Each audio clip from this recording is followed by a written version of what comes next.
Magluluto ako ngayon ng repolyo kasi yung repolyo ko medyo naluto na, nagyelo na siya sa refrigerator.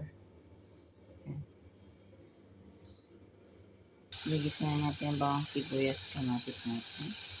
Alam niyo naman tayo matipid masyado, so hatiin na natin yung sardinas na isang lata. Ganyan katipid si Akit.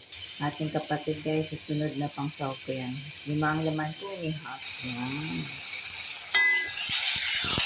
Ayan natin repolyo guys. Nilagyan na po natin ng kaunting paminta, pampalasa, tsaka oyster sauce. And no salt po tayo. Lagyan natin ang gulay. Luto na siya guys. Tapan na natin. Then, pamaya-maya is i-off na natin ang fire. Tcharam! Ready na. Thanks for watching. Have a blessed day everyone.